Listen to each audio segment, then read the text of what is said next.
I just glanced over at my 27 different positions.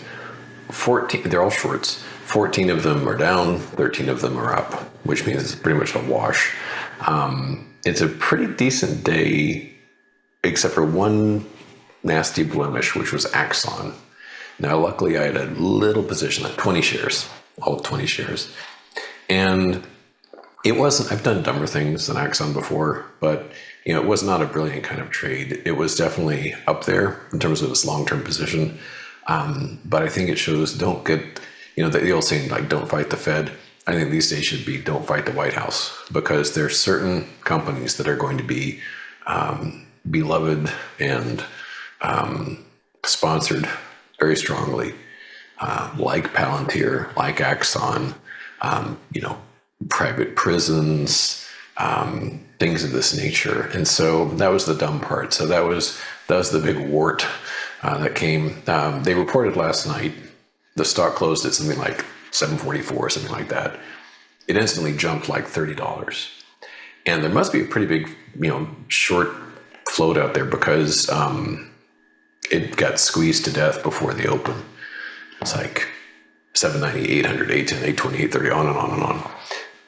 I've rarely seen anything like that. So it's a pretty small position, so it's pretty easy to squeeze. Luckily, I got out early. Got a lot worse. But yeah, that was the bad blemish on the day. Otherwise, things are fine. I've got the charts preloaded so we can thumb through them, and we'll take a look at the aforementioned Axon as we're going. So let's begin. We begin with the spider, and by and large, things are going well because we started the day off strong, kind of as a add-on to yesterday's positive fuel, but then that went sour, and we sold off really hard. And bottomed about 2 hours into the trading day. And now we're just sort of marking time. We are red on the ES and the NQ, green on the RTY. Here we have the spider, and we had our big tumble Thursday and Friday, big recovery yesterday, giving up a chunk of that today. So that's just what we want to see. The diamonds, zooming in on this, kind of the same idea. We opened up, pushed higher, and now we're just kind of hanging out at a very small loss, just barely down at all. But the overhead supply is doing its job. It's holding things back. And it's with China, FXI, this is in the green still. And as I've said, this is a very gappy instrument. It's really hard to set a clear stop on this, but still in this position. Of those 27 positions, some chunk of them, probably 5 or 6, are ETFs. And FXI is one of them, still short that. But let's talk a bit about earnings between when I last saw you and now. The big one everyone was watching was Palantir. And as I said yesterday, in sharp contrast to my Exxon trade, I wisely said there's no bearish reason to be in this. And I had gotten out actually a couple of days before. And that's good, because this thing shot higher. We are at lifetime highs on this. We gapped higher. We're up around 171 now, and it just shows sometimes fundamentals do not matter. You can look at it, the updated P is like at 500, doesn't seem to matter. So this has been, for a while, this was kind of a pretty junky, from around January of 2021 all the way down to late 2022. So pretty much for 2 solid years, this was pretty much a garbage stock. It had gone from 45 down to around 5. So real wipeout since then, no such problem. It's gone from 5 to 170. So one of these tremendous gainers, and seems to be no stopping it. Who is paying these prices now? Beyond me, but they are. And very positive result from that. Axon, as I said, big gain on this. We're still confined by this channel. I mean, it has been hemmed in by this to some degree. It is a little off the day's highs. We've gotten up to 884.20. We're still close to that. This has been a big gain, over 16% pop on this. So a real shocker there. And as you can see, increase in volume like so. So yeah, nasty stuff, and has been removed permanently from my bear pin. I ain't touching that anymore. Caterpillar reported this morning. and not much movement. It's near lifetime highs. It's up literally a few hundredths of a single percentage point. My stop was up here, anchored to the lifetime high of last week, and that was not stopped out. So still in cat, but it's really not doing much of anything. Couple of other political stocks, more or less in the news. You may have heard there's a lot of cultural chatter about American Eagle Outfitters because of their ad campaign.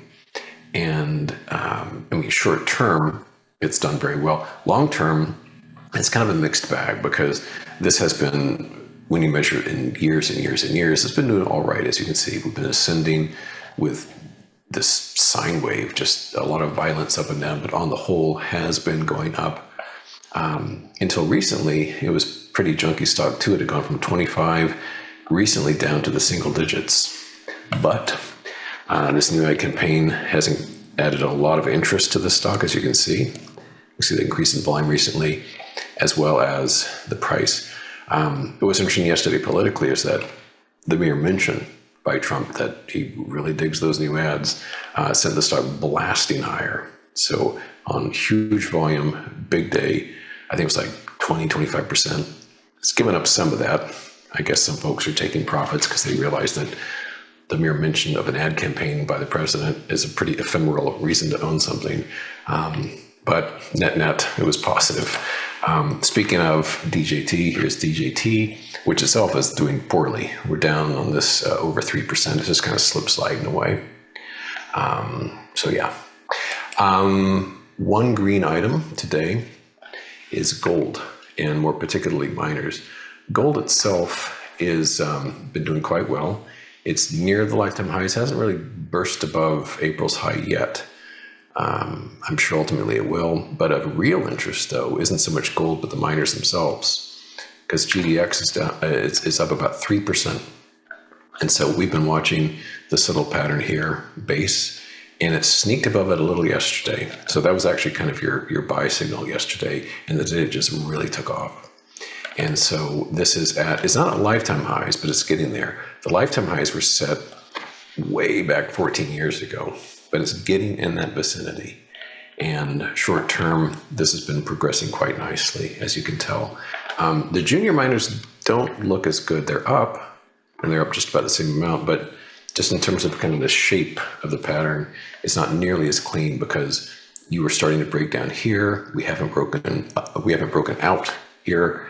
So given the choice of the two, plain old GDX looks a lot more appealing than the juniors. And this also brings to mind that ratio chart I mentioned from time to time, which is the XME, the metals and mining ETF, divided by GDX, the precious metals miners. And we've looked at this dozens of times. It certainly merits another peek. This ratio chart goes all the way back almost 20 years. And we talked about it when it was deep into this territory, because the general idea was short XME, long GDX would do well because long term, that ratio is going to degrade, it seems, for years to come. And so far, so good on that, because it hasn't been a straight line down, obviously, but we've had these retraces from time to time, most recently here, but it's starting to fall away again. And so if you're going to guess, like, where's it going to be in 2 years? Probably a lot lower. I think precious metals and the miners have a great future. There's XME specifically, which itself is doing great. It's not like XME is junk. It's just a relative performance thing of GDX beating XME badly. But XME has been at lifetime highs just recently. It's up today. But again, it's a ratio chart. It's relative behavior between those two. Another important sector, although not as much in the news lately, is semiconductors. Here's SMH. This was at a lifetime high last week. And for about a month now, it really hasn't done too much of anything. If you kind of look above this dashed blue line, ever since really, a month ago, it's just been kind of just gently moving up and down, really no clear direction, consolidating. And of course, the anchor to that is NVIDIA, which is actually down a little today. It was at a lifetime high last week, but it too has just been kind of hanging out up here. I have stayed away from both of these. What I am still in, and which reports tonight, and it's kind of the big earnings tonight, is AMD. AMD has had a very strong run. We bottomed, like everything else did, back early in April. On April 8th, this got down to 76.48. Just a few days ago, it was up like 182.5. So way more than 100% gain in just a few months' time. It's richly valued. And, stung as I am by Axon, this is, I think, a horse of a different color. So we'll see. Fingers crossed on this one. They do report, still short on this. We will see. If it does, perchance, weaken away, that will be of aid to SMH sinking as well.